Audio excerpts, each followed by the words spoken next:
And now. For my field project presentation, I observed a variety of different self-help groups.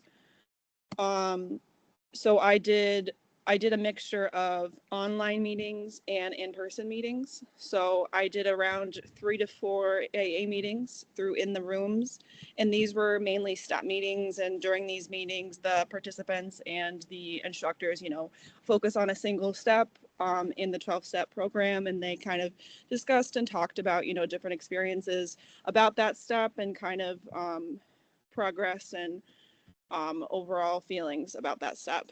I did go to, I think, 2 NA meetings during the course of this project. I found them to be incredibly informative. The NA meetings were a little bit harder to come by, and they were around the same structure as the AA meetings, and they were step meetings, and they did focus on a specific step. I think the NA meetings that I saw, I think they were focused, I can't remember the exact steps they were focused on, but the in-person Al-Anon meeting I went to, they were focused on step 6.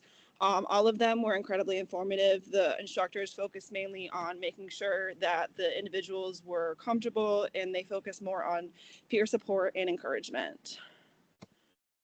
So how did this experience impact me as a professional? One way is this experience impacted me as a professional is that I gained a greater understanding of group dynamics.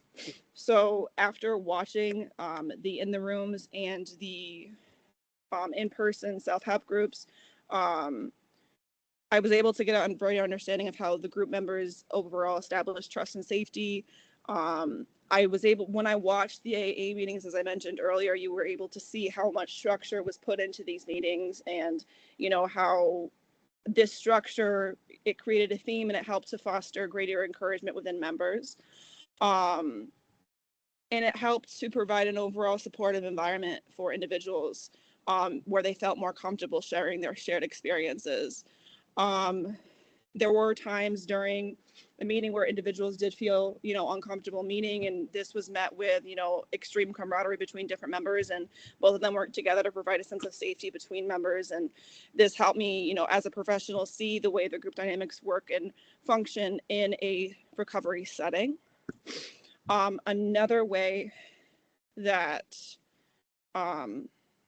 watching these self-help groups impacted me as a professional was that it deepened my overall understanding of the emotional impact of addiction. Watching these self-help groups, especially during the AA meetings and the NA meetings, I watched a lot of them as they were talking about some of their shared experiences with addiction and the emotional impact of the situations and things they went through. You could see the emotional impact, visibly and sometimes verbally as they were speaking. And it's something that will impact me as a professional moving forward. And it shows me that, the disease is incredibly impactful on both sides, emotionally and socially. And it's something that these individuals are working towards and hoping to progress towards every day.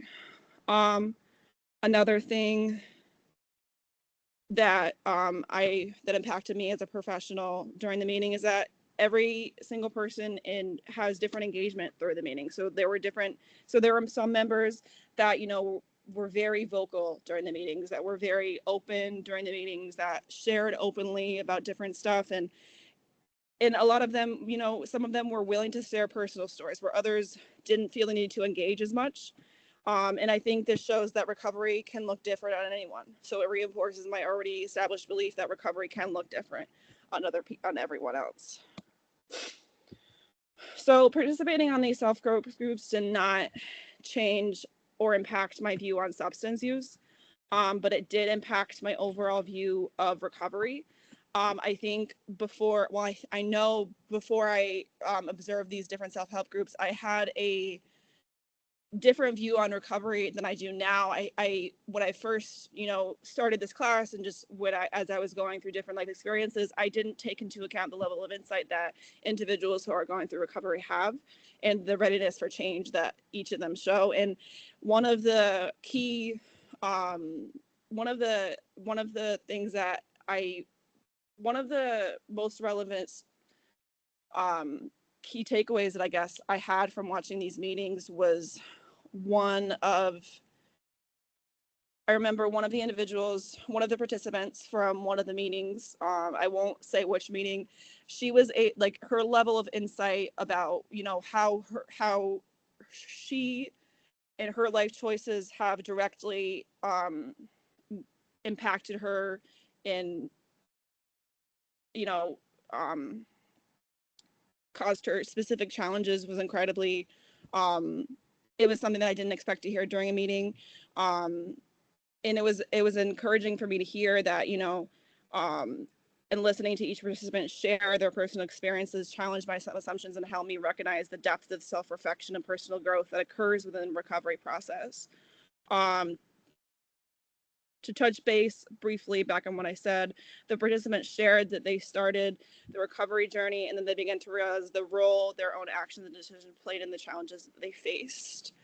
And this shows that she does have a sense of self-awareness and accountability. And this is something that I didn't necessarily think about as I was, before I had the chance to observe and watch these various different self-help groups. And it's something that I think I will take with me professionally moving forward. So there were several key takeaways from this experience. I think for me, one of the biggest takeaways from this experience is that individuals do have a deep understanding of their overall addiction triggers and strengths. And I think it's important to recognize that. I think as we're going through addiction, I think one of the things that I learned through my KSAC training before, and one of the things that I was taught just in general, is that there is not a level of insight that these individuals have, but this isn't true, as I've seen throughout these meetings and, different conversations that I was privy to during these meetings. And I thought it was definitely very insightful just to hear some of the things they would say. Another key takeaway that I had was the group dynamics, the value of group dynamics. I think that a lot of the individuals truly value the teamwork and the camaraderie that comes from participating and being a part of these different meetings. And I think that you can see that each of them really value the teamwork and the collaboration that really comes with it. I remember when I was watching and participating in the Al-Anon meeting, a lot of them, without breaking confidentiality, each of them really, leaned and valued on each other as they were sharing personal stories about certain life experiences and circumstances that they went through. And it was really touching as a future social worker to hear like all these different, as they were providing empathy and support to the two individuals that, were in the same spot with them. And I think that this experience overall, another key takeaway I had is the importance of meeting people where they're at, during these recovery and self-help meetings. A lot of the times when we're working with them, I watched, a lot of the just, I want to say like leaders of discussion, work towards, meeting people where they were at. They worked on being non-judgmental, using a welcoming and, understanding tone. And I think that really sets the stage for working towards making sure that, the recovery process is smooth. I think that, one of the biggest examples for me was during the NA meeting. There was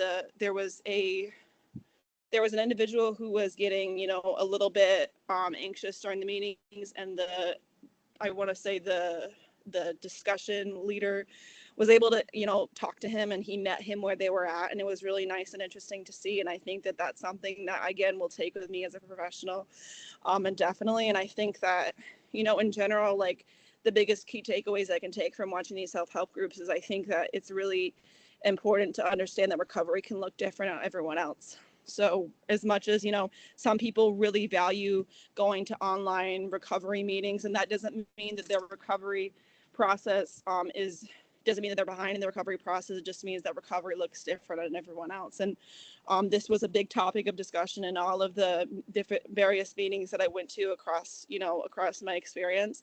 And through this experience, I was able to gain a better understanding of where I want to be as a professional, and the kind of the steps that I want to take moving forward, and making sure that, I am able to better support and create a supportive environment for individuals moving forward. So that's it for my slideshow.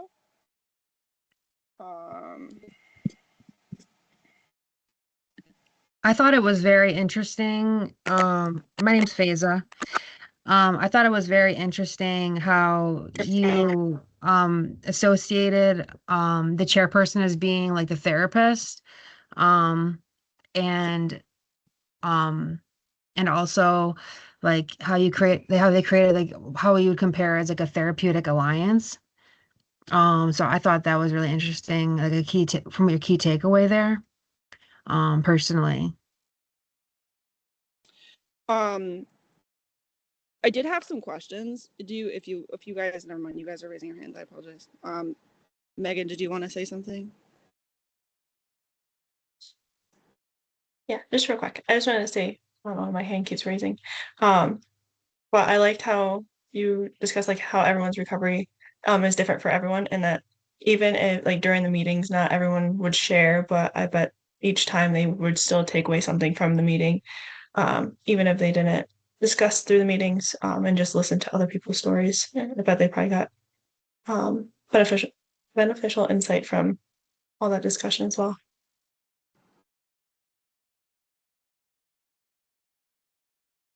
I also like how you put in like everything was, I don't know how to like explain it. It was coming from like the heart. Everything you learned, you're gonna take with you to like your career, even if you do substance use or not, like all those takeaways, listening to all these people go through all these different things, you know, how it affects them. Like it seems you're gonna take this to like your career in life and you're gonna take this to heart. And I really like that because watching people present, I can tell like, you know, they care about this population and I think that's awesome.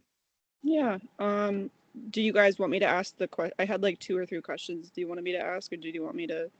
Yeah. What role do you think accountability plays in recovery? I personally think that if a person's not willing to take accountability, they can't really um deal with the problem. They can't at hand, you know. That's personally like what I think accountability takes. Like as far as the role I think it plays here, like, especially in Narcotics Anonymous, the NA meetings. Yeah. To bounce off that also, I think it also kind of helps them kind of identify areas for change, kind of identify like the areas that they might need to work on as well, and take that accountability. But it's not always as negative as it sounds. I know sometimes it can sound negative when saying, or like sound punitive in a way, but it is kind of supportive depending on, especially in the group settings, they can work together and help other individuals work through that accountability and that change that they're trying to make as well.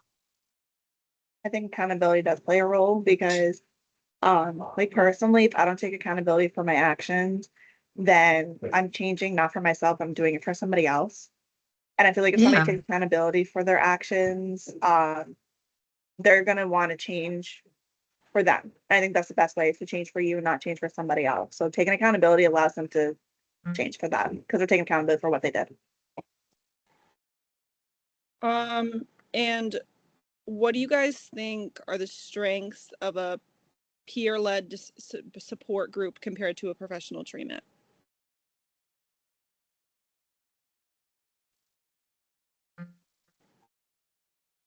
I think that when it's peer led, it's how can I explain this? Like how you said there's a camaraderie. Um, it's coming from people that have the lived experience. And people that like have not necessarily that the therapist hasn't, but the therapist can't necessarily self-disclose a lot of information professionally. So and some of these people um have been in that person's shoes and can actually like give them real feedback, like not give them real feedback, but give them advice in a way that like a therapist can't. So that's kind of like what I want to say. Yeah, I agree with that too. It builds that a little deeper connection between individuals. Like Faisal said, they can self-disclose a little bit more and dig a little bit deeper in those kind of like that discussion between them, like the peer-led stuff.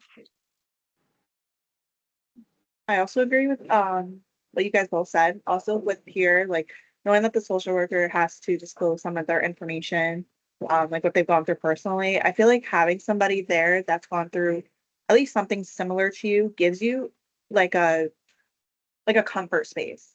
Like you're not alone. Whereas you talk to like a professional, you know you're not alone because they're there to help you, but they may have not gone through the same thing. You don't know that because they can't disclose that. So having like a peer support group, they can at least come up and be like, I know where you're coming from. I went through something like that. And then they can gain some type of like comfort talking to each other and maybe gain some advice from each other. It also creates a sense of community too, I think, as well for individuals. That is all for my presentation. Thank you so much for listening. Thank you. Thank you.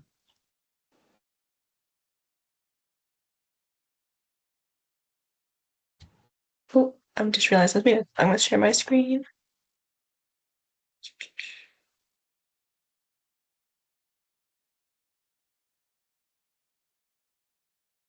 Can you guys see my screen okay? Oops.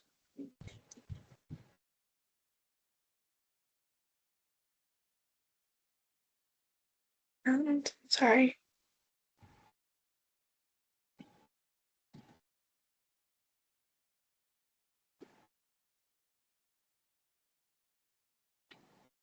You see it now? Yeah. Okay. I couldn't see it the first time. All right. Well, hello everyone. I'm Megan Josiak, and for my field project, I did drug treatment court observation. So during this time, I completed my hours at Olean City Treatment Court. I observed the court sessions and got the chance to see how the court supports individuals while addressing both legal consequences and substance use recovery. I chose drug court because I wanted to see how the justice system and treatment providers kind of work together. And I observed other treatment courts before, but never really in potentially recovery focused setting. So I was kind of curious to see how this court functions and provides support for clients facing both those legal consequences and substance use recovery. When I first arrived to the courtroom, it was surprisingly calm. Some days were more quiet and moved quickly, while other days were more emotional and joyful for clients. Some weeks they had some check-ins where they kind of discussed their progress, and on other weeks they kind of held the graduation days for those like that was some more meaningful times for clients. On the graduation days, not everyone came, and no check-ins were really needed. It was kind of more of discussing their overall progress. Even though it was for mainly the clients who were graduating treatment court, others were encouraged to come and watch the graduation. And during this time, the court kind of celebrates the clients that are graduating. At the end, they did have kind of celebrate with cake in a way, which sounds small, but it does build that community because it's not just for the graduates, it's all for everyone who comes and kind of like supports them through that as well. And it kind of does build hope for the clients who are there observing and going through that same process that they just graduated from. In the courtroom, the individuals that are usually present are typically the judge, treatment court coordinators, some case managers, attorneys, probation officers, and participants.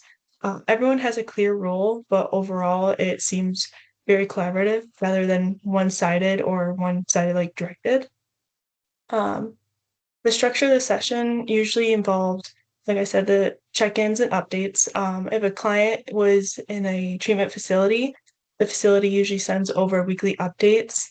The judge usually sees those updates, but before they review them with clients, the judge allows the client kind of share more what they're doing and the treatment, how they're feeling, where they're at, kind of letting them to be honest and take the lead of their recovery and discussion there.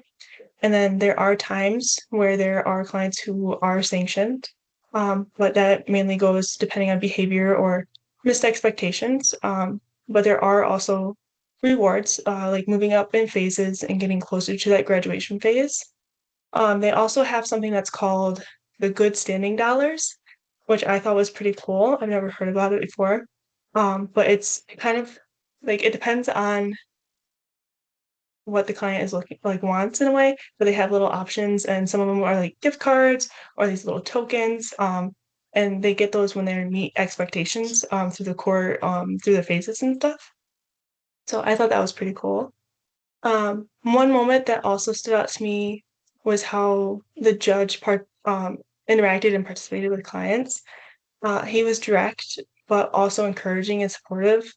Some clients were nervous and some were excited during these sessions, kind of ready to share their improvements. But also some were nervous kind of based off of prior behaviors. Some clients were or had to join virtually as they couldn't attend in person, but the court makes it easy in that way so everyone can participate, whoever's involved. And then some areas like substance use, recovery, relapse, or and accountability were addressed all in a balanced way. Even though the court receives updates from treatment centers, they still ask the client how they feel they're doing. The judge and coordinators talk with the client about what they or like what the client thinks they need to change, what supports they may need, what their next steps look like towards their set goals. And then this allows the client to focus on those areas that they feel like they may need some support. The judge was building rapport through these small conversations, which I feel helps build that trust between the judge and the whole court and the clients. And these interactions showed me addressing accountability does not have to be distant. It can be supportive and grounded in respect. This court also does offer an NA and AA meeting on some Saturdays for clients who want like a safe and comfortable place to attend meetings. It does seem like a lot of clients are taking advantage of this resource. I know a lot of it is like during breakfast hours, so they really do enjoy that as well. This shaped me and strengthened my skills. This experience shaped me as a developing social worker in a lot of ways. I learned how important it is to understand the realities of working with individuals who are involved in the justice system. There are layers of stress and fear and pressure that impact how clients show up during these overwhelming times. I also saw how important it is, or how important collaboration is. The court, treatment providers, and the case managers all play different roles, but they're working towards the same goal, which is helping the client get through their or to like meet their expectations. It reminded me that recovery doesn't happen alone, but with multiple supports involved. I did gain some insight into harm reduction and trauma informed responses. The court didn't shame clients for like relapse or setbacks that they have faced, but instead they approached it with like support and while still maintaining accountability there as well.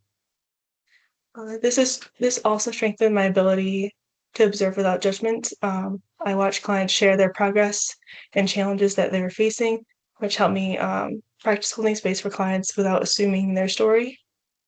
Every client has a different history, different triggers, and from what I saw, like even different motivators. This connects directly to my work or future work in substance use treatment.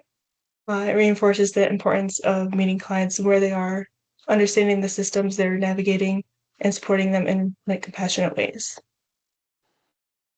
One thing that surprised me was how the court handled substance use. In the past, I have seen courts who would go straight to sanctions instead of working with the clients. This court took a very different approach. They empowered clients, worked with them, and treated relapse as a part of recovery process rather than a punishment. Relapse was addressed in a supportive way, but there were still consequences when needed. It wasn't punitive for the sake of punishment. It was structured, thoughtful, and tied the client to move forward or helped guide the client move forward. Clients felt seen during these interactions at court, even during the challenging and hard conversations. The judge or coordinators would acknowledge the client's efforts, even if it was small, or like make small steps in progress. you could see that the clients would become a bit more comfortable and confident in their progress as well during these discussions. My assumptions and biases were definitely challenged during this experience. So like I said before, I have seen courts where they weren't this informed. So it was nice to see that and work through that. As seeing a court that actually practices these principles was refreshing and encouraging. Watching real life cases kind of like unfold changed my understanding of addiction a little bit more. It reminded me that recovery is not straightforward and that people need both accountability and compassion. And then some of my key takeaways. My biggest takeaway from this experience were the drug court model is built on support and accountability, not punishment. And there was consistency, empathy, and some like clear expectations, which helped create a sense of safety for clients. There were community resources that were available through the treatment centers, the Saturday meetings, and then overall staff.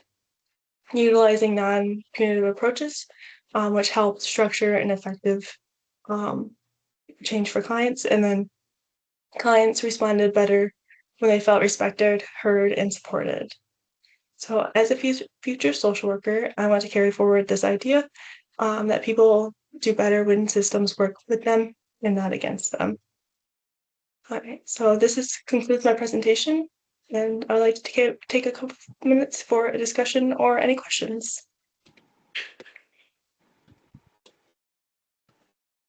I really like how you added the graduation day because I never knew that was a thing. And I think that's awesome because people need to have that, celebration. Because, there's people out there that go through recovery and they don't have anybody there to celebrate. They have the community. And I think that's Mhm. awesome. So I'm really glad Yeah. you did that because that's awesome. I think that's amazing. They really enjoyed the cake from what I saw. So they that's like what they look forward to, but of course they look forward to the graduation part. What on my last time there, that's when I learned about the good standing dollar, which I've never heard that before until this. I haven't either, and that's awesome. I believe you got a lot of insight on, everything right there, and that's awesome, especially if your future career is in substance use. You did a great job.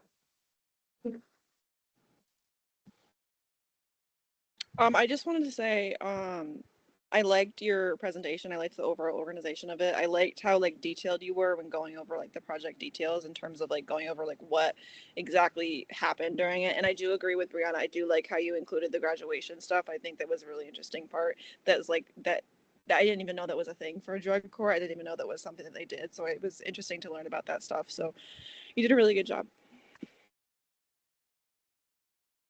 Yeah, I'm sorry you can't see my face, but yeah, I really agree. Like, because I had a very different experience at my drug court and that I observed, and I feel like so I like how you stated that they treat relapses, as a part of recovery, and I think that that's really important, because I know that, potentially Allison, when you observed your NA meetings or AA meetings, that relapse is possibly a part of a lot of people's story. Maybe when you observed your meetings, Mm-hmm.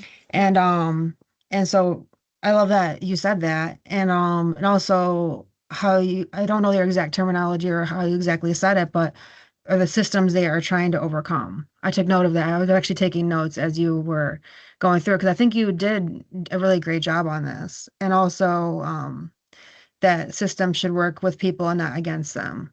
I think that was a really great job too. Yeah, this court was definitely one of the better ones I have seen. Definitely work with the clients and try to help them through change, even if there was those little challenges that clients have faced. Yeah, for sure.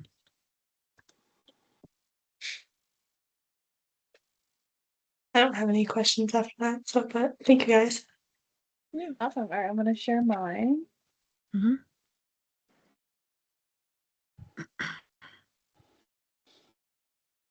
You guys see it? Yes. All right. So I did my project on the Lexington Center for Recovery. I didn't want to include their mission statement because I think it's very powerful.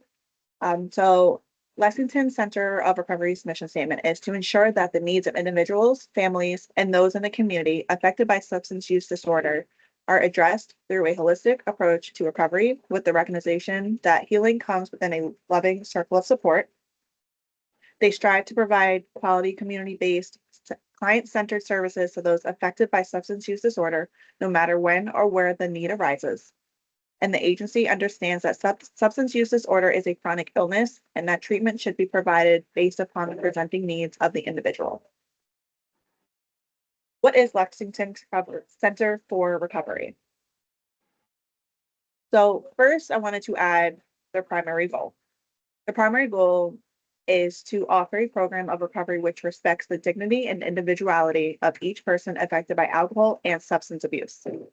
Their programs operate in Dutchess, Rockland, Sullivan, and Westchester counties, and they have affordable services and treatment that are offered to children, adolescents, and adults.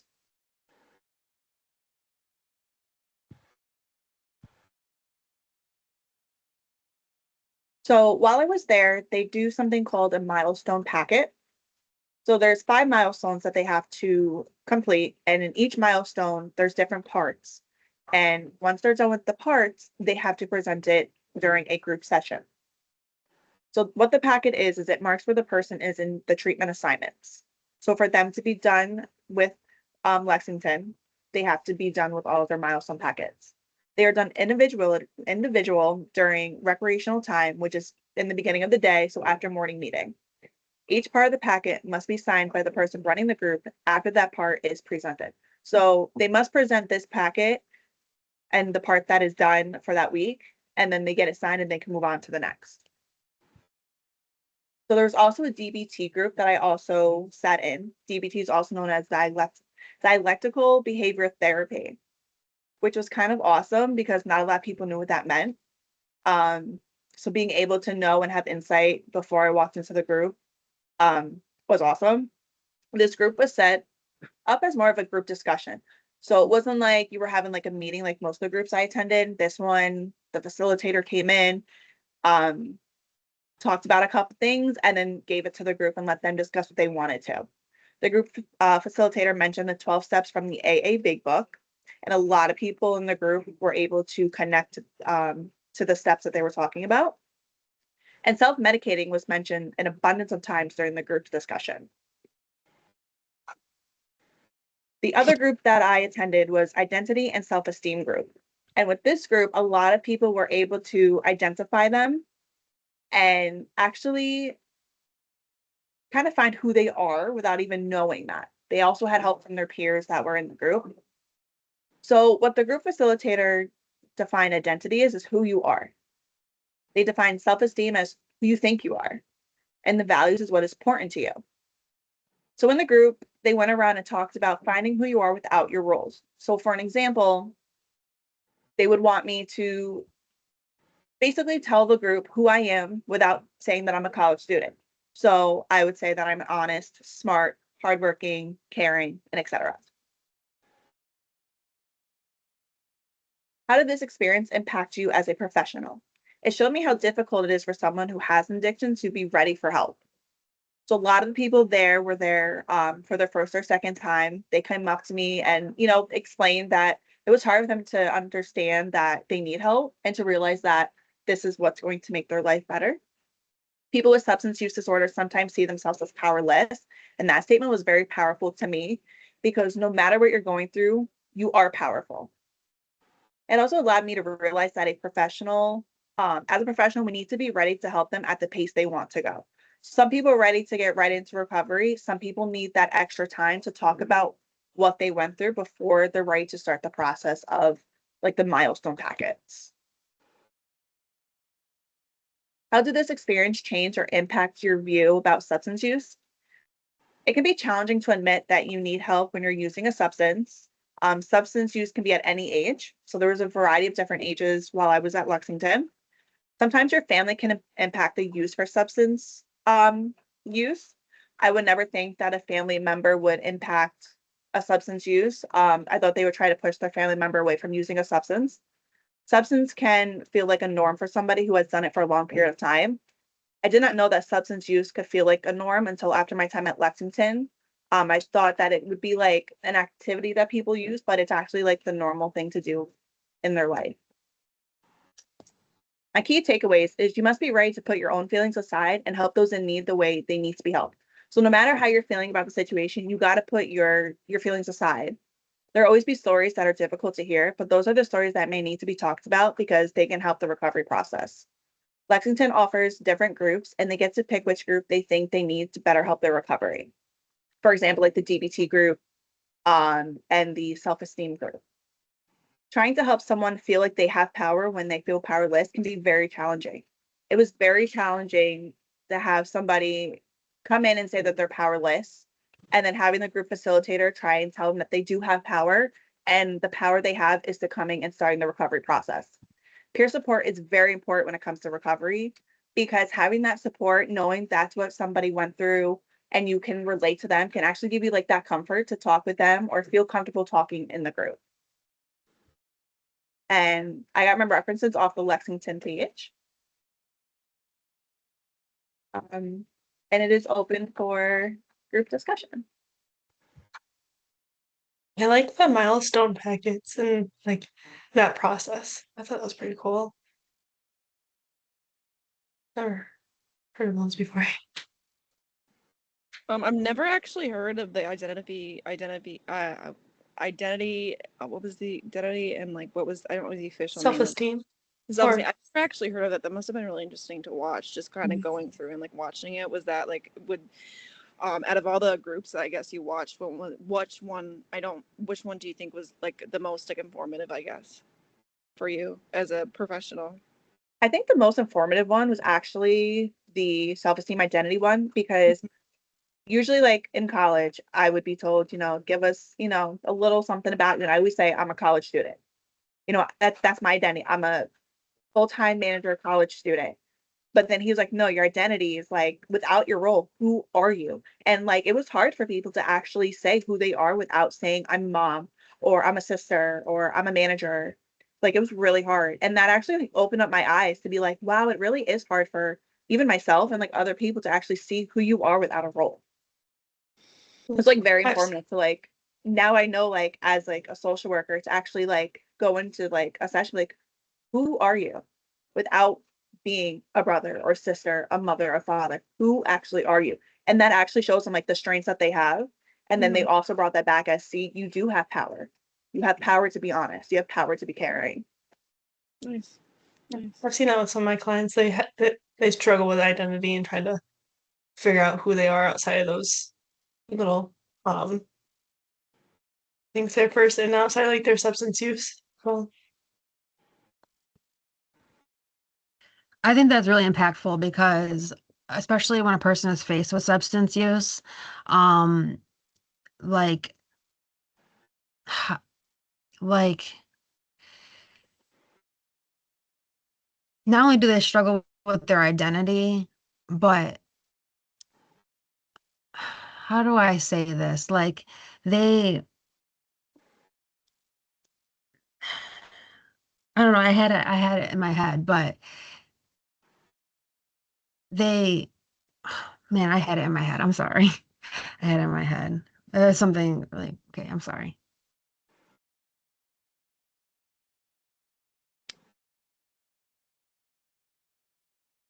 I think you did a really good job.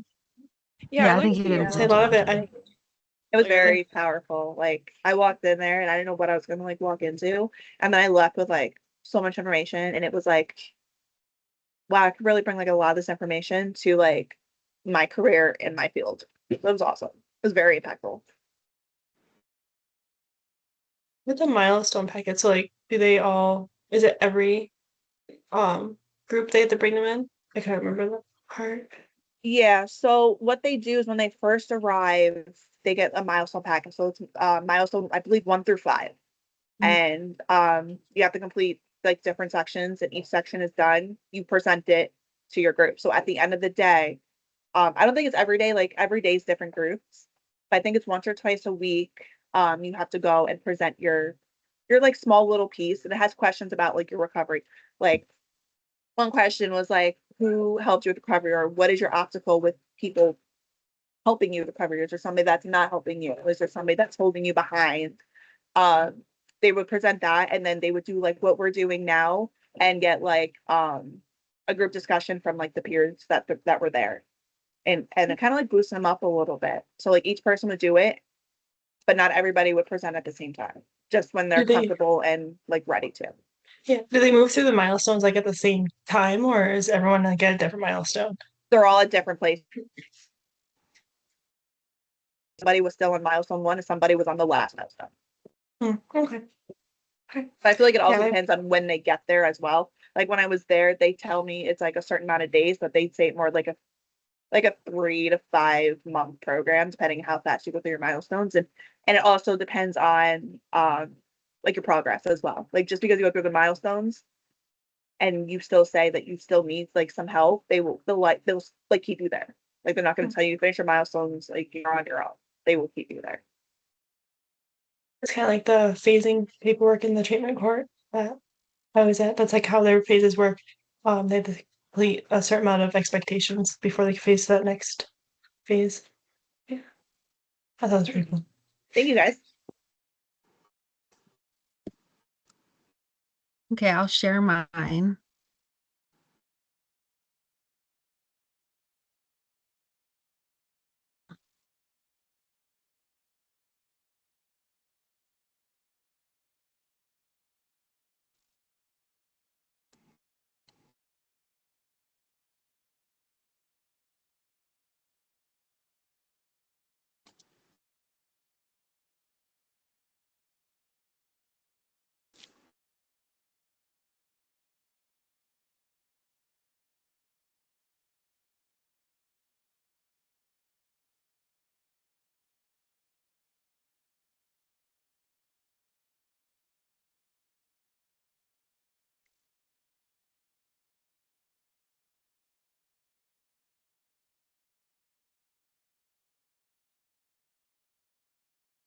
Are you getting it okay, Pesa? It's loading. I'm sorry. Been having a lot of technical difficulties today. Okay.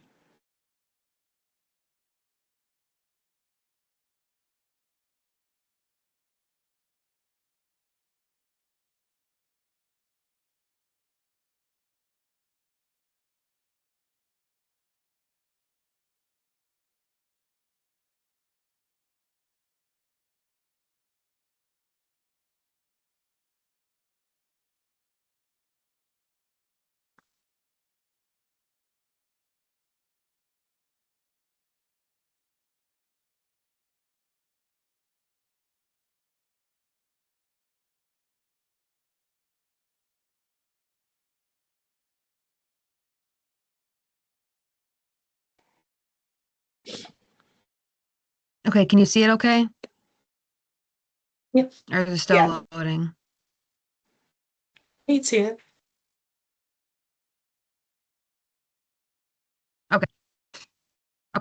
Lackawanna Drug Treatment Court observed by Faiza Adenzigli on the date of June 15th, 2026, social work 650, field project group presentation.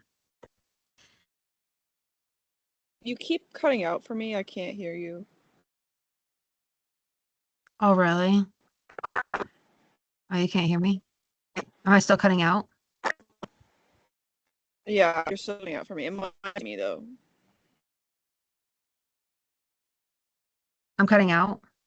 I can hear you okay.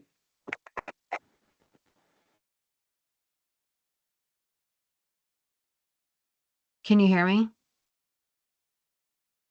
Yeah, I can hear you. No? Okay. Yes. Yes. I'm sorry. Okay. Lackawanna Drug Treatment Court monitors not only legal, but also mental health and substance abuse. Also, when a person graduates drug court, they call it commencement and not graduation. And they told me that they call it this because they look at it as a continuation because a person never fully recovers or graduates from drug addiction.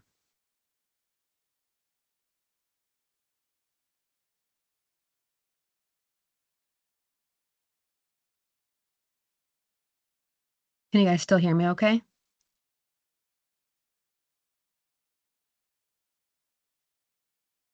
We can hear you. Okay. The case conference began at 9:30 a.m. It consisted of the court navigator, the judge, the court liaison with Lackawanna Drug Treatment Court, and the court liaison from Horizon Health Services. Sitting with me in the audience, also observing, was a peer support specialist from Best Self, an addict-to-addict peer program called Hope of Erie County, a case actee from another facility, and Erie County Medical Center were also observing. The case conference highlighted an arraignment about a male individual incarcerated with a felony DWI case, also with a co-occurring disorder. The other individual involved an age 42 male, Army Marine veteran that is also on a SCRAM ankle monitor. He will also be given a warning to avoid alcohol as there was an alert of environmental alcohol, which means he was in an area where alcohol was being consumed. One individual, female, age 34, missed her remote breath tests. I will get into what a SCRAM ankle monitor and what a remote breath test is in the next slide, along with some other requirements of this drug court. Court fees are also due upon commencement, so they made sure to take note of anyone that would be commencing that they need to have those fees paid beforehand. Base stations and Wi-Fi were also a very specific topic of today's discussions, and people with an ankle monitor without Wi-Fi were taken into a room before leaving the court today to talk about Wi-Fi options.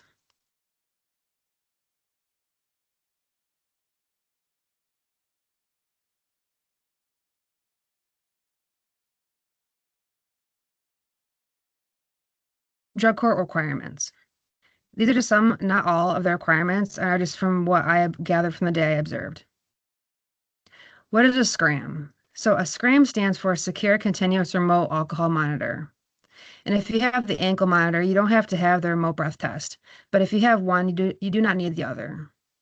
The SCRAM ankle monitor monitors a person's alcohol consumption and is for someone with alcohol-related charges such as a DWI, DUI, or if there are child custody, probation, or parole requirements involving sobriety.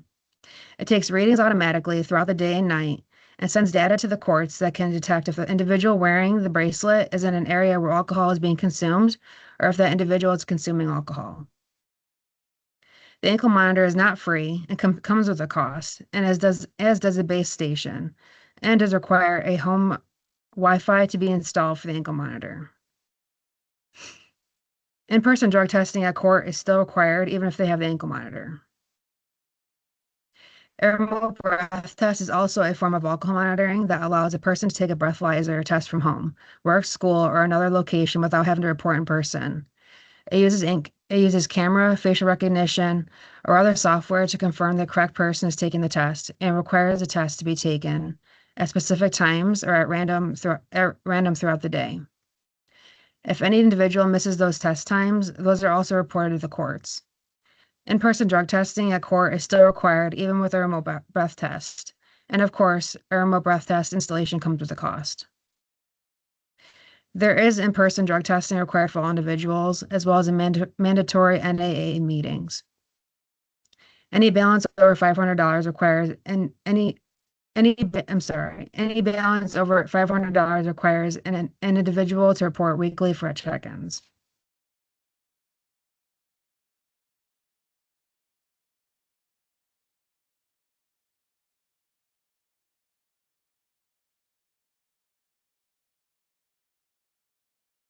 Drug court began with one individual incarcerated, and the family, I believe mom and dad, were on scene to support the individual. The individual's defense attorney worked hard to get him freed, and he was released under supervision. The court agreed to give him a misdemeanor if he followed through with drug court requirements. No commencements happened that day, but many were scheduled, and many asked to have their family members and lawyers present. Many individuals are proud to state that they are now getting promotions at their jobs and becoming active and productive members of their community.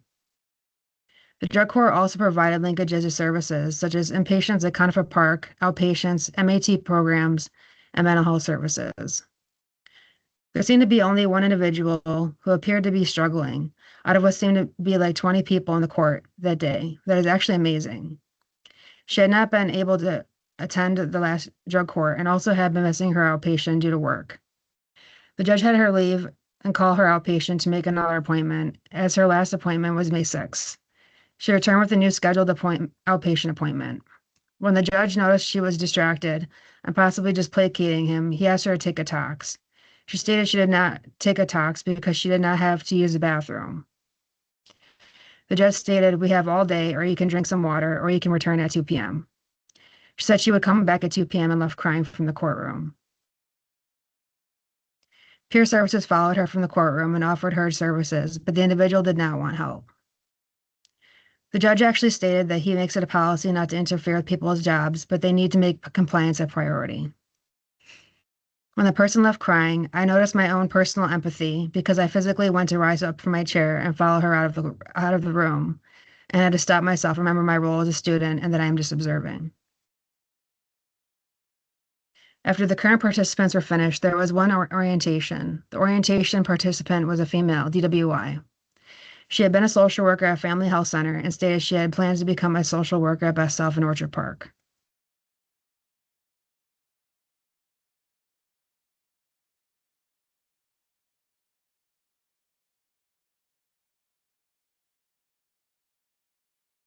First and foremost, I really appreciate being able to observe as a student.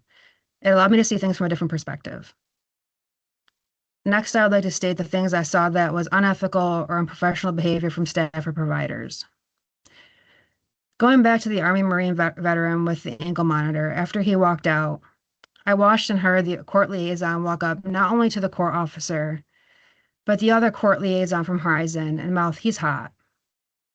And both the officer and the other court liaison nodded in agreement. I thought that was very unethical and unprofessional. Another unethical moment that really stood out to me was when a woman who did the orientation, after she left, the audience and the court resource navigator proceeded to discuss her case as if they knew her personally, but they didn't. They all proceeded to laugh about how, quote unquote, she thought she was going to be a social worker at Best Self. This all really rubbed me the wrong way, and I'll tell you why. I have not told anyone this, but I'm a person in long-term recovery. I have been and gone through drug court, and I have a job at Best Self. I may not be in the position I want and aspire to be in for the rest of my life, but what a lot of people don't know is that my addiction took off when I was working chemical dependency at an outpatient clinic. That is also why they tell us that self-care is so important, because addiction does not discriminate. It does not care if you're rich or have a great job, live in a house, none of that matters. When people think of addiction, they may immediately think of lower class or what have you. And I'm sorry that I'm being very frank here, but that is not how it always looks. So many people told me that I could not do so many things. And when I saw that girl being discriminated against, I saw very unethical and closed-minded behavior because I don't know her story. Everyone has a story, and every addict deserves a chance to redeem themselves.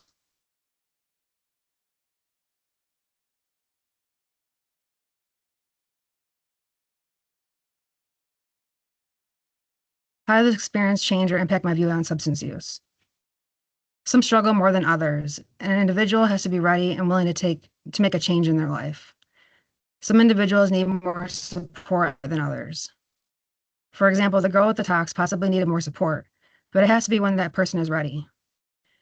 Peer Services followed her out of the room, but when they were gone for only a few minutes before they stated the individual had left the building. People are fighting battles we don't see.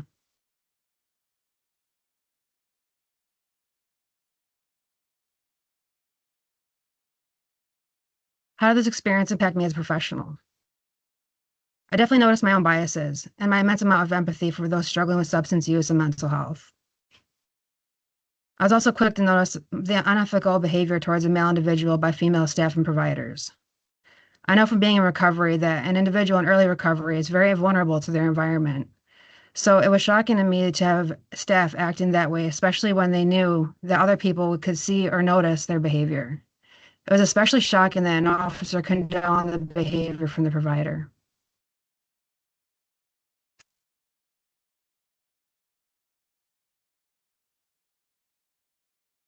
I really want to thank you for taking the time to listen and allow me to also be vulnerable. This experience really shaped my view as a professional and as a substance use as a whole in the court system. Thank you.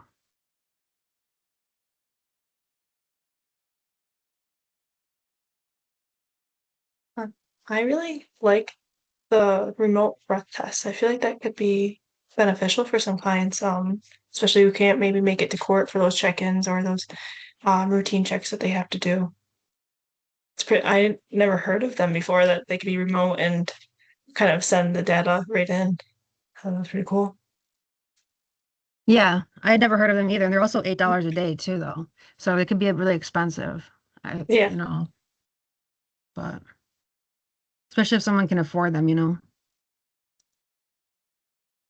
I also like how you added the breathalyzer thing because like Megan said, I've never heard of that. I've always heard of like going to like the police station or like to the court and having to do it or like um doing it like in your car. I don't know if that's the same. Like I know you have one like in your car that you have to blow before you can drive.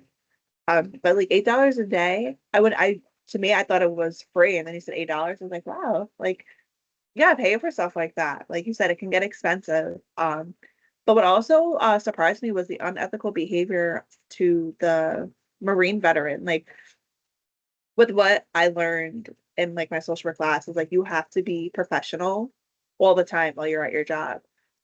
And to just for you to like say that that really caught me off guard. And it's like, do they think that's okay? Like, do they think nobody's listening? Like, I just want to know what was like kind of going through their mind like when they said that.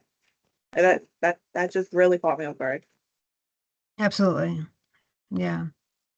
Most of the things I observed isn't just what I was observing from the participants and the judge. I was watching how staff was behaving, you know, and yeah, that really caught me off guard as well. It also shows you like what not to do as like a Yeah, professional, which it especially like if they're older, like they know right from wrong. yeah, especially for people that are in that vulnerable place, they look to people that, you know, that can provide that safety and yeah.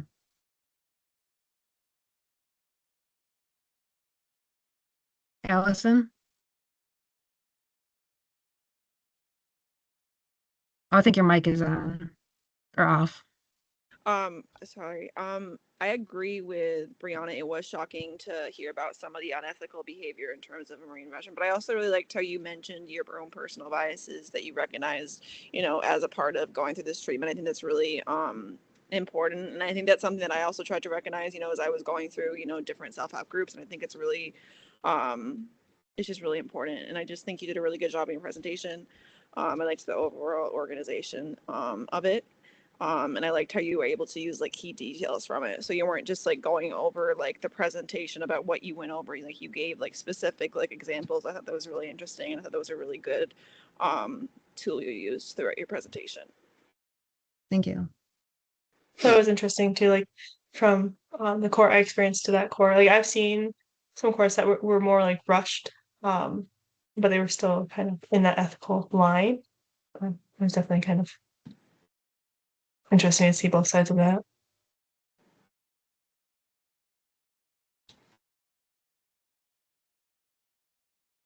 Yeah. Well, thank you. So that concludes our presentation and thank you very much. So so we want to wrap it? Yeah. Okay. All right, I will end the recording.